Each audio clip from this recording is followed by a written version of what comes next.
males in the world. They should have a childhood that is full of happiness, innocence, and what they want. And although they are too young to make their own decisions, they shouldn't be forced into marriage where they have to make decisions that they're not old enough to obtain. Speaking of that number again, the 1 in 3, that is about 1 billion girls who are married before they're 18. That's 15 million in a year. And out of those billion, there's about 380 million that are married before 15. Before they're even old enough to drive here, they're married in other countries. And this is a picture of a couple, I guess they're married, and she is 4. And they live in Africa, but she is 4 years old. He is a little older, he's 9, but a 4-year-old and a 9-year-old are married. They don't know the concept of what marriage is, yet in other countries, they are married. It does happen in America. Common excuses to not paying attention to this is people don't know it exists, and they don't think it's an issue here. It has been outlawed. You know, Jeff Warren, who was the leader of the FLDS community, is in prison, but it still happens here. This is a picture of an FLDS family in Utah. That is my grandmother. She was married at the age of 13, and through her story, I have joined the Girls Not Brides Foundation, where I've learned countless amounts of information about child marriage and how it can occur here. In America, a child can still be subjected to child marriage. 41 out of 49 states allow marriage before 18. And if they don't, they allow it with parental consent. If it's forced, what does parental consent matter? They're forcing them anyways. It is an issue all over the world, but including here. It should be recognized and supported by those who can make a difference. And with our up-and-coming generation being you're the ones that can make a difference. I'm not asking you to go volunteer your time or even donate abundance of money. I'm saying through social media, abilities of knowledge can make the difference. Getting the world out there about what it is what can make the difference. It takes one tweet, one share, one like, one post that can possibly save someone's life. So through your knowledge that you'll get tonight, where does it happen, why does it happen, and how can we stop it, you can pass on the message through Twitter, through Facebook, by just following one simple post, and you can make a difference. Alyssa Wall, who is from Stolen Innocence, says the fear of displeasing God and failing our religious responsibilities is so great that it pushes most members to do anything for the priesthood. For many women, this means they must sacrifice their own desires, needs, and feelings to conform to those of their husband and their religious beliefs. She said this in Stolen Innocence. She was a member of the FLDS community in Utah, where Jeff Warren was the leader. She was married twice before she was 16. She didn't have a choice. It was what they taught her was religiously correct. I took it into a kind of hard to read, but I asked a 5-year-old and an 8-year-old, kind of similar to that situation of those two who are married, what they thought marriage means. And the 8-year-old says, I don't know, when mommies and daddies have babies and are 30 or 40. And the 4-year-old says, love. They have no real concept of what marriage entails, everything that comes with being married, and yet in other countries they are. And I asked them, would you want to be married now? And the 8-year-old says, no way. I would want to be a mommy at 30 or 40. And the other one says, no, I'm too small. That's their concept of what getting married right now would mean. When I showed them this picture, they were confused. They asked me several questions.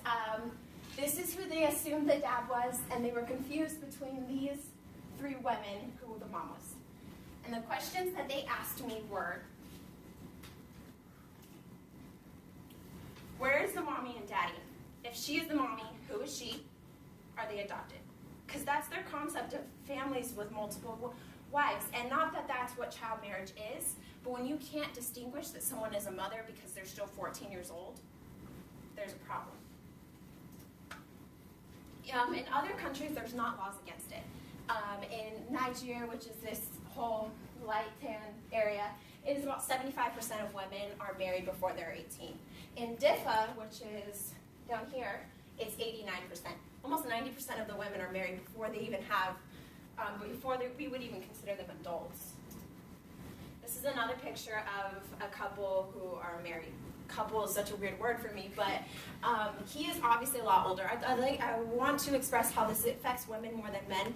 I mean, yes, sometimes it is a young child, a boy who is married, but a lot of times they're marrying young girls to older men.